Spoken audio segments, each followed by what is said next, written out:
So Shabir Ally, he should know better than that.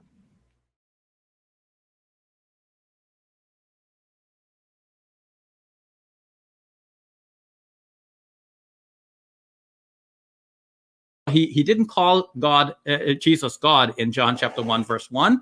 He was saying that Jesus is the Logos and the Logos was with God. And this Logos had a divine quality. And this is how Wallace, in his grammar and exegesis of the New Testament, has explicated it. He's not saying, John is not saying that Jesus was God in terms of identity, but he was saying that Jesus has a God quality. And hence, the best way of translating that would be to say that Jesus was the Logos was divine, and that has been translated by some others in that way, even though Wallace himself did not translate it that way. So no, John's gospel is not saying explicitly that Jesus is God. You will not find a simple, clear, declarative statement of this type in any undisputed text in the New Testament saying that Jesus is God.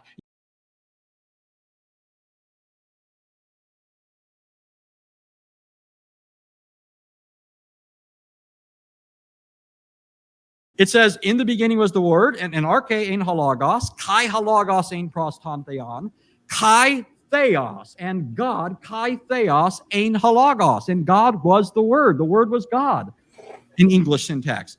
And he quoted Wallace, who's a Greek grammarian, by the way. He quoted Wallace saying it doesn't really mean that he's God.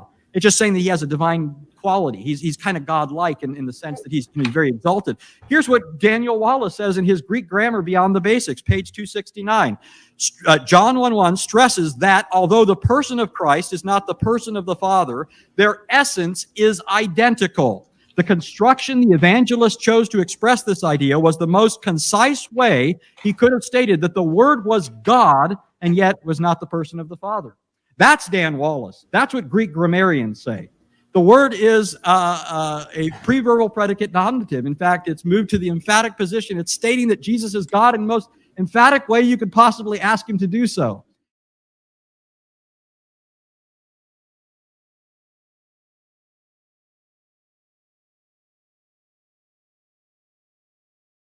Shabir Ally says that you admit that John 1:1, where the word is called God, is qualitative, so that it should be divine, but that he is not God in an absolute sense.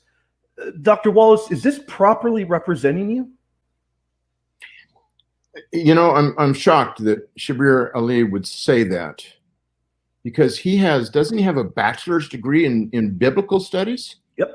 He's supposed to be an Islamic exegete. In other words, he's supposed to know how to understand the words that somebody writes and their context. And I spend 15 pages in my Greek grammar talking about what's called Caldwell's rule and its relevance for John 1:1 in my grammar that's about 850 pages long. And he should know better than to say those things. He's half right. I do say that it is qualitative, and that means that it should be translated perhaps as divine. Now, frankly, if I say it's translated divine, that in no way is suggesting that Jesus is less than full deity. In fact, what it does is it says he's different from the Father. That's what that qualitative force means. The word order here in Greek is such that it affirms Trinitarian theology, that the Father and the Son have exactly the same essence, but they are not the same person. If the order had been the Word was the God, where you actually have the article the in front of God, that would be Sabellianism. That is, the Word is the same as the Father. Yep. But if you have, what you actually have in Greek is theos, God, ein, was, halagos, the Word. But Greek grammar requires the noun with the article to be the subject, so it should be translated, the Word was God. But God, the predicate nominative, is thrown forward in the sentence for emphasis. If it were to come after the verb, then that would be Arianism, as Luther says. If it came after the verb, it would mean the Word was a God. What John writes is against Arianism and against Sabellianism. And what I like to say is that what John wrote here in 4 words is the most concise way he could possibly have written that Jesus Christ is essentially the same as the Father in his being, but not identical in his person. It's a beautiful statement. And to say that he is any less than full deity is that's a rather improper and biased reading of what I've written.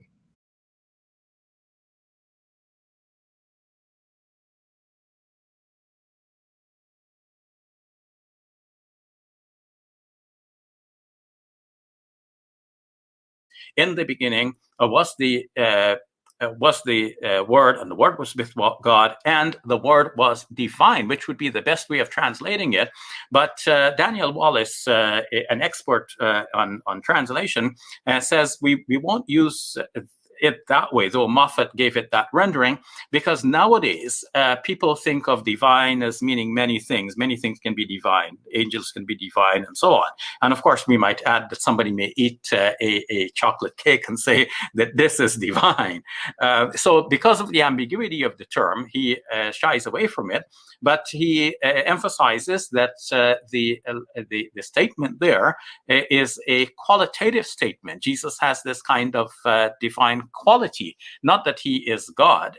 And to say that he is any less than full deity is that's a rather improper and biased reading of what I've written. So Shabir Ally, he should know better than that.